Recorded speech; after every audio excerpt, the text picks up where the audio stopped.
Welcome to Module 4. You are so close to finishing this guide. I am absolutely proud of you. So let's bring it all together and recap what we have learned over the last 3 weeks.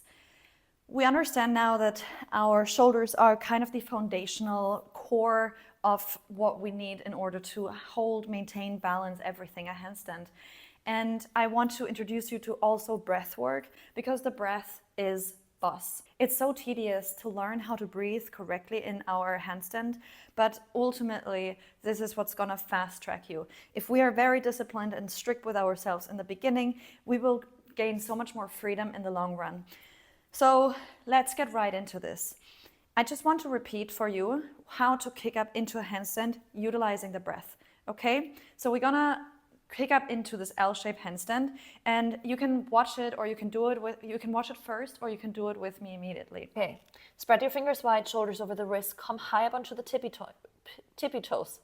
And an inhale, sink a little bit into your shoulders, and an exhale, we push up into the handstand. One more time. Inhale, come high up onto the tippy toes, and an exhale, push into the ground. So when we're balancing our handstand, again, I can recalibrate by inhaling into the shoulders, and an exhale. You could turn out, you can move your legs. It's always the same sequence. I want you to really memorize that sequence. It has to become second nature, so we don't have to actively think about it anymore. Moving on to the half tuck, we're gonna do exactly the same, so you do it with me.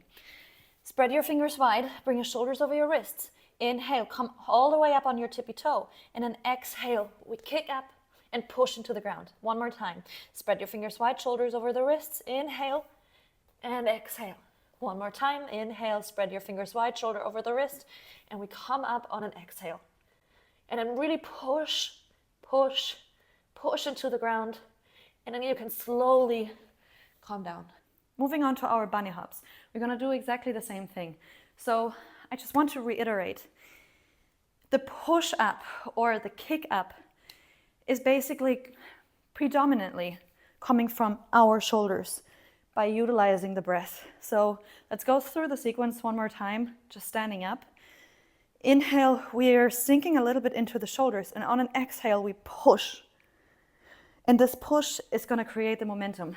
You have to think like if you want to do a little jump, like a little hop, what do we do with our knees? We bend them a little bit, so we sink in, and then we jump, and we create that momentum. And the same thing we're gonna do with our shoulders. So we sink, and we give we're gonna give ourselves a little bit of an impulse. Let's do one more time the bunny hops. So we spread our fingers wide, we pull shoulders over wrists, come up high up onto your tippy toes, sink a little bit into the shoulders on an inhale, and an exhale, push. And slowly come back down. So we want to program that sequence, that breath sequence, into our muscle memory, into our brain, so it becomes second nature. This is the breath sequence on our kick-ups. Obviously, we can practice, and we should practice, the breath sequence also one time on the wall. So let's do it with our beloved toe-to-wall exercise, where we also train how to maintain balance. And I'm gonna go through this with you one more time. We're gonna do our beloved toe-to-wall exercise. And so we spread our fingers wide, bring your shoulders over the wrists. We set it up, and then on an inhale, we sink a little bit into the shoulders, and an exhale, push the ground away.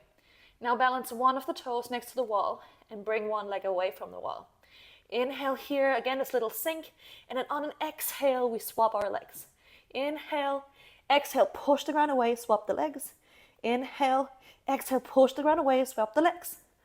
And so, again, I'm exaggerating a little bit that like sinking into the shoulders. That movement will get a little bit more subtle over time. When we're practicing shoulder shrugs, however, really use the breath again. So on an inhale, shrug down or lose that shoulder extension, and then on an exhale, extend your shoulders. That is the end of the fourth module. look at the training plan that we have for this week, considering all the exercises that we have done. And again, if you have questions, I'm always just a DM away, so you can always reach out to me on my Instagram. I'm very happy also to look at your videos, to correct your form, and I'm here to answer all of your questions. And let's get strong together.